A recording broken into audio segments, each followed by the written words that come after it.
Yo, brother, you're on location with a geek. I'm Mark, a.k.a. the little black dude. And I have a wonderful gentleman right here who is doing a wonderful service for our hometown right now. Would you introduce yourself, please? My name is Jordan, and I'm from Salty Joystiq. Salty Joystiq is a gaming lounge in Vineland, New Jersey. How long have you guys been here? We've probably been in this spot for about maybe 3 years. We've been open since like 2013 or 14. Oh, very nice. Where were you before here? We were still in Vineland, but it was mostly like maybe a little bit further down Landis. So it was like around like Easton Landis. I gotcha. Definitely. Okay, so one of the things that I can 100% say is I was amazed by how much you had in here. What kinds of systems do you have running right now? So we try to stay like up to date on like anything that comes out. So it goes from PCs to like Xboxes, PS4s, Switches, but it still goes back to like Nintendo 64s, Super Nintendo, Sega. Just have a wide variety of things. Nothing wrong with that, because everybody has different games that they enjoy playing. Yeah. I did get a chance to look at some of the PCs there. What type of hardware are you using? Are there specific PCs that you guys buy, or is it just something that that you felt was necessary for specific games? So when we first opened, when we first started to get into PC gaming, it was mostly like we just wanted to get entry level stuff for people around here, because most people around here, they are into console gaming, so they're like, they weren't really sure if like, oh, like let's play a PC game, or if they knew how to play PC. So we were like, let's get something simple and like inexpensive for them to use, and then just to see how many people actually were interested in it. And then if we didn't want to make too much of an investment, really, is what it was. So it was like, I don't want to go out and get all of these computers, and then most people just come here and play Xboxes and PS4s anyway. Makes sense. So we started out with simple ones that are like beginner level, and then we slowly started to like upgrade to other ones. So like now we have some that are like current gen i5s with 1660 Ti graphics cards in them. So, but it also goes back to like we have a couple i3s that may have like 1050s in them. Oh, very so, cool. I mean, a lot of people ask about them, especially the little Alienwares that we use. Mm-hmm. A lot of people, because they're mostly for people who play on console but want to get into PC gaming. So you can plug in a mouse and keyboard, or you can also just use a controller wirelessly or plug it in. Either one works. And when I was here before, I was checking out one of the other PCs there. So is that one of the Alienwares you were talking about, the one I was on? Yeah, the little small ones. Yeah, yes. They're like form factor ones, so that you can kind of sit them like on your desk or like go inside of an entertainment center. Okay. And you can put them in there. You just turn it on, and then it goes into like a big picture mode, kind of like if you use Steam, and then you can just use your controller to use the whole thing. Very cool. Would you recommend something like that to someone who's shifting over from console to PC gaming? Yeah, only because it's typically cheaper, and then so for me personally, it was mostly like I got one of those. It was like an i5 with like a terabyte, and then whatever graphics card was current at the time, it had that in it, and only because I was getting into PC gaming, so I wanted to see if I actually would like get used to using a mouse and keyboard, and I didn't want to make too much of an investment. So after I got that and I liked it, I was like, all right, from here I'm just gonna build my own computer. So I did that, and I moved on to computer game. I rarely play on console unless it's like competitively. Okay. I gotta ask about it because I'm sure the brothers and sisters are wondering too. How did you come up with the name? All right, so for the most part, when we first started, we only did tournaments, so it wasn't like casual for people to come in and play. It was like maybe some people that I knew, or like if I was hosting a tournament and then other people were coming out, word of mouth type stuff. So for the most part, when we first started, we only did Street Fighter 4 Ultra and Marvel vs. Capcom 3. So those were the big fighting games at the time. So we really only ran events for those, and everyone played on stick. So like for the most part, like we all used arcade sticks. So we were playing on that. So that's kind of like where Salty Joystiq came from. Okay. Salty specifically came from how many people like just get upset whenever they come here. Because if you're playing in a competitive mindset, it's just like you're playing for money, or like some people are just playing for fun. So those are the people that don't get as mad. But for the most part, like people are just getting angry. That does make sense. I have heard the term salty be thrown around quite a bit over the years. Yeah. Now, myself, I'm not that big of a gamer. I do enjoy video games, but I'm more into video game history myself. Okay. But the fact that you have so many different competitive gamers that are here, I sat in on a tournament when I came the last time, and half of what was being said was over my head. So could you teach us a couple of competitive terms that the basic person that's trying to get into competitive gaming might need to know? It really depends on what scene you're in, for the most part. Like if you're playing Smash, they have different terminology than if you're playing fighting games. But it's also hard because I talk to Smash players, and I always refer to the fighting game community as FGC. So like a couple of them may know, but then like at the same time, just naturally like, oh yeah, like the FGC, like and then they're just like, what does that mean?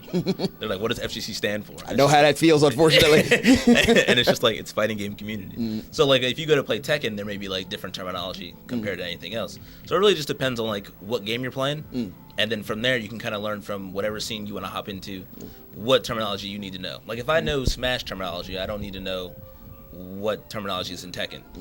For the most part. Okay. Well, coming through the years there, I was always a Street Fighter player. The last version I had played was Street Fighter 4. So, for example, if I wanted to start competing in Street Fighter 5, are there a couple things that I would need to know as far as terms in order to get my level up there? Yeah, probably the easiest one that people use the most is DP, which is Dragon Punch. But like, because no one's going around just like, oh, he's going to do Shoryuken. Like, no one's walking around saying, like, the whole words. Like, all right, he's going to do DP. Okay. Or you're going to do Wake Up DP, which is like, as you rise from the ground, you input the motion for DP.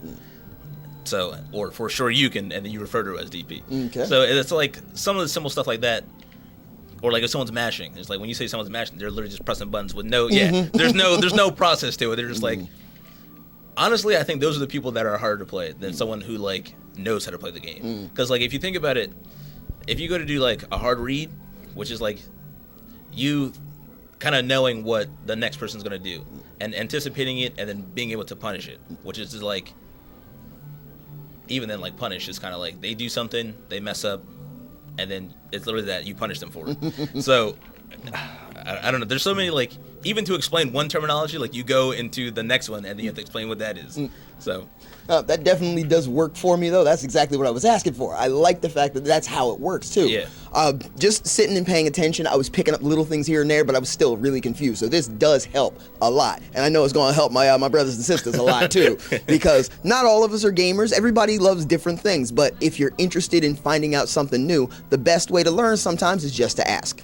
Is there a particular level you guys usually are catering to, like someone who's a professional player or somebody who's mid-range or something like that? Is there anything specific that you look for when you're setting up a tournament? I say for us, we're probably looking more towards like an amateur type thing. So it's like everyone always assumes that like you have to be like the next best Smash player, the next MKLeo to just go to a tournament and play. It's like that's not the case. I was like, you can just like Smash. I would suggest going to a tournament just based off of that. Because from there, you'll learn different things than if you were to just be sitting at your home practicing, just playing online. I was like, you learn terminology, you learn different combos, different setups, and different things for your character if you just go out to a tournament and meet these new people who may also be playing the same character. So if you target a tournament towards like the amateur or mid-level players, it's like they can come out to then help each other to then maybe be the next MKLeo or the next Tweak or anything like that. Oh, I like that. Definitely like that. Community is a big thing with the anime community as well as the nerd community to begin with. That's one of the reasons why I started making videos, is to help bridge the gaps between some of these. Yeah. Because I call myself a red mage geek because I am able to get across a lot of things, but I'm not a master of any one of them. So I really am appreciative of you taking the time to explain some of the other stuff that's going on there. Yeah. When you start working on setting up a tournament, is there a specific schedule you follow? Do you do them once monthly, twice monthly, something like that? It depends on what game it is. Like typically the more popular ones you'll have like a weekly for, which is like one tournament every week. So like this week you may have Smash and then it's on Saturdays, and then next week it will be another Smash tournament on Saturday and things like that. Or we may have a monthly.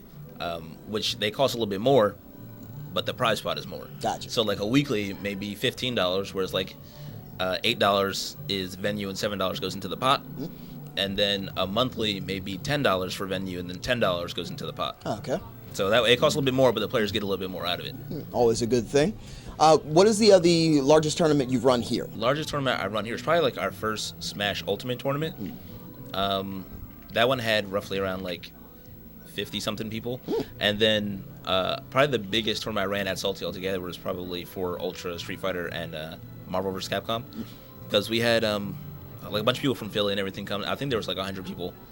And that venue was like half the size of this one. So it was just like, people. That's how you know that like, the FGC for me was just like, they travel. Like they travel different stuff as long as you're pumping out some good quality like as long as the game's good and your tournament organization is good, they'll come. If you want to get in touch with the community, you got to travel sometimes. Yeah. So the fact that people were coming from Philly to come be at your tournament, I think that's a pretty important thing. Yeah. You know, that means that you're doing something right, in my opinion. Yeah.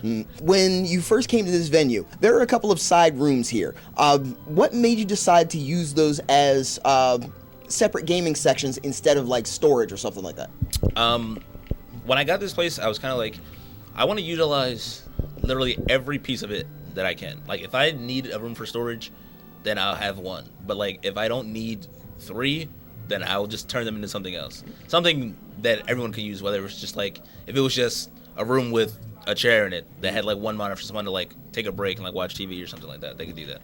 So, when I saw that I had these 2 extra rooms, I was like, I might as well just use these, put a setup in it, and then if people want to go in there and like play single-player games by themselves to kind of get away from everybody, they can. Or if they want to use the other one to just like sit with their friends and play Minecraft, they can do that too. Okay. So it's kind of just to get away from like the main area, which is like where we typically have tournaments. So it's like when you're in there, like even for this room, like people will come back here during a tournament just to like kind of get out of that space, to like take a break, like maybe after a loss, or maybe like they just need to cool down because they just like popped off on somebody in bracket. So it's just like. It's I don't know. It's like I have all the space. I might as well use all of it. There's a lot of artwork back here. Can you tell me some of the folks that did some of these here, or are they all just posters that you purchase at a store? So I typically keep all of the business cards for each one of the artists that I get all of my art from. It's usually whenever I go to a con. Like if I go to SmashCon and I buy art, I'll take a business card and then whatever art that I bought. I went to New Jersey GamerCon, which I think you were there too. I was. Yeah, I went there and then. I bought some art, I took their business cards, and then I hung them up. I try to keep them, like, if I get art from one artist, I try to hang all of it near each other, so that way I can kind of remember, like, oh, this is the style of what they do. And then kind of, like, all artists do, they leave the little mark on it, so you kind of know where to find them, like, whether it be on, like, Instagram, Twitter, stuff like that. But when I had this room and it was blank, I was like, I don't want to just put up, like, wallpaper or, like, just, like, a 1 or 2 poster. I was like, I can literally fill the whole room with just art that I get from different vendors and different artists. Some of these are like local artists from our anime night. So that is a wonderful thing as well. Could you tell me more about the anime nights? Is that something that you do monthly, or is that something you do like maybe quarterly? I'd say we do anime nights. Right now our next one is actually next month. So from this month to next month has been a monthly. So and they just like constantly keep getting better, which each one that we get. So we do different things, like we'll have an anime quiz show, which is what we had last time, or we play the theme songs to anime, and it slowly gets harder over time. So at the end of it, whoever has the most, like they guess the most and they have the highest points, then they'll get a prize. Like the top 2 people typically get a prize. Oh, very cool. Yeah. And then what else? We also have like a cosplay contest, if we can get people to come in and actually do cosplay. So what we did was, for the next one, we started a sign-up sheet, so people can sign up, and then the prize for it will actually be $50. Oh, cool. So like whoever comes in wants to do that, they can, and that gives them some time to like know there's a prize for it, as well as like sign to see how many other people are going to sign up. Okay. See, stuff like this is what we need around here, because everybody that's in our area knows how difficult it has been to find something fun to do. A lot of us say, oh, well, there's nothing to do around here, so I got to go to Philly, or I got to go to Delaware, I got to go to New York, I got to go somewhere else to find something to do. And that's simply not true. And Jordan here is making it that much more possible. There's a couple other places that are like this that I like, but when I saw them, I kind of get, I don't know, like, I was like, all right, these are geared towards, like, competitive gamers, and then some of the other ones are geared to just casual. So what I try to do is like build something that's made for both. So it's kind of hard, like when I go to Localhost in Philly, which is like a great venue, I was just like, this place is like really good. As you can tell, like they're involved in like the Overwatch League and like doing all types of stuff. So I was like, they're really sick, and they have like their amateur league where they do a bunch of stuff. I was like, that's cool and everything, but a lot of times you go in there, it's just like, it's like so competitive. I was like, especially like with their monthly, the reversal, I was like, it's like really sick to see. Like if you've never been there, I'd suggest it. But it's just like, it's such a like heavy competitive scene, especially with it being in Philly. So for us here in South Jersey, it's kind of like we can either go to, before I was here, it was like we could either go to Philly for a tournament, or we could either go to like North Jersey. And I was like, Philly's closer, but at the same time, it's just like no one always wants to drive like an hour or a little bit over an hour to go to a tournament. I was like, if there's, especially for the mindset of some people, they're just like, I'm not that good, so I don't want to travel like this far for a tournament. Which is like, I wouldn't say it's a great mindset to have, but at the same time, it's just like, it's real life. Like, some people think like that. Yeah, it's so a it's like, realistic thing. yeah. So if you have a tournament that's like 20 minutes from them, or like 30, 40 minutes from them, they're most likely to go there to at least try out. They're just like, all right, this tournament's close. I've never been to a tournament, so let me go here just to see how I'll do. Okay. So we try to gear it towards the lower ender players, as well as like people looking to get better and excel, and then things like that. So I can't say anything to that. That is an amazing thing to me. No matter what, one of the things that I've always heard a lot about the gaming community is how competitive it can be, and how often somebody who's just getting into it or just starting playing a new game is often discouraged by people who have been into it since the game came out and constantly being told to get good, and that they shouldn't be playing alongside somebody who's been there, and kind of like pushing people out. I love the fact that you're trying to make it more of a place where people can get better at what they're doing and be able to enjoy things more. Yeah. That is a beautiful thing. And that's kind of how our, because we have like teams for certain games. So like we had an Overwatch team. We currently still have a Smash team. And when they first started, it was kind of like, I was going through and picking, it wasn't like people were applying for this because they didn't know that I was trying to like make teams for different games. So for the most part, it was just like players that I saw coming to events and like they had not just the potential to like be really good, but at the same time they had like the drive to be really good. So it's like and what I always tell people is like it's more of a mindset thing when you're trying to do competitive gaming or like anything competitively. It's like it's a mindset thing. You have to think like even if you keep going 0-2 in a tournament or like you keep just failing at whatever you're trying to do, it's like if you keep trying and you get better at it, then eventually like you'll be better at it. Gotcha. So, and that's kind of how like our team works. Like they didn't really know each other. So, and as far as Smash goes, like they came to the tournament and then I was just like, you guys want to get on a team that we have, and then they all wind up joining it, and then just like you can see just from that like how much better they got. Like from Smash 4, like Crowdy Movie was like one of the best smart like Mario players in Smash 4, just from like the drive that he had, and like plus he was already like he had potential, and then being able to practice with like these other people who have that same mentality, it was just like all of them excelled. That is beautiful. That's what the community needs so much of. It doesn't matter whether or not you're at the same level as everybody around you, as long as you have that want to get better. And I'm loving listening to you describe it because it's like hearing the Avengers Initiative when he talks about it. But I mean, it's true because like. All the people that I had, there's like they had like we would go around and do like crew battles. Like we crew battled Stockton, Rowan, a couple of different like Smash 4 crews, and then just from when we built, I don't know, just like the drive from there and taking that and applying it into Ultimate, you can really see that like the players that I picked were just like they had it. Like even the new people that we added on. So like if you take Straw Hat for example. He's a youngling player in Ultimate, and he when we went to go at him, I was like having a talk with him first because I was like, he knew Boost and he knew Crowdy Movie, and then he was just like, yo, like he's pretty good, and I was like, so I started talking to him, and I was just like mostly just to see like what his mindset was, because like you can add somebody who's already good, but like when you have a team and that represents a specific venue, it's kind of like you want all of the people on that team to have a similar mindset or like the same goal for the most part. That way, if you were to ask like one team member a question and they answered it, the other team should be able to answer it pretty similarly, if not the same exact way. So I was just talking to him just to see like where he was or like what was his goal and why he wanted to be on the team. Because a lot of people just want to be part of something, which is not terrible, which I mean like that's pretty good. But like to then join something and have a set goal and using it as like something to help you get there, I think that's a way better way to look at it. That's great to hear. I really do enjoy the fact that you're trying not only to make a great team, but you're trying to improve each person on it. Yeah.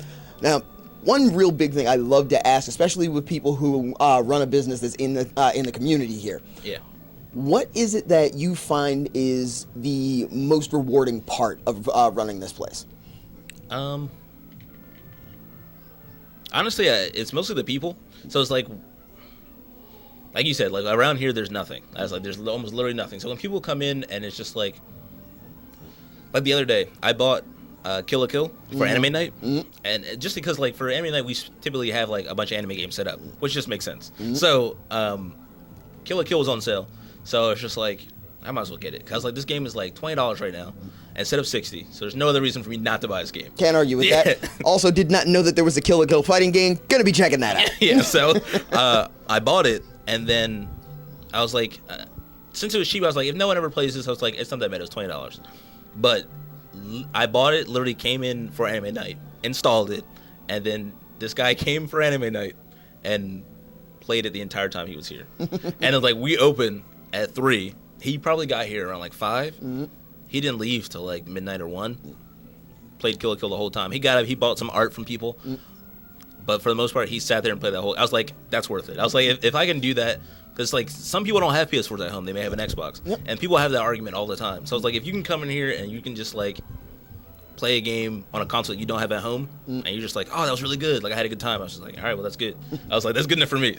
That's what I'm talking about right there. Oh, man. I am so glad you took the time out for me. Like I said, we've been in touch with each other. I've come in a couple of times, and I really did enjoy myself every time I've been here. Good. But I had been looking forward to actually sitting down and getting inside your head some to find out how this place became what it is, and hopefully to get a better understanding. Not only did I get that, I gotta say, I hope like crazy that more people are able to come in here and gain what you're over here trying to give. Yeah. It's so much to say, but it's beautiful to be able to say that we have a place like this where we've got somebody who cares about the community being able to enjoy themselves. Yeah. Even if it's just a matter of one person coming in and finding something they didn't have when they first walked in. That, I have to agree, is enough. Yeah.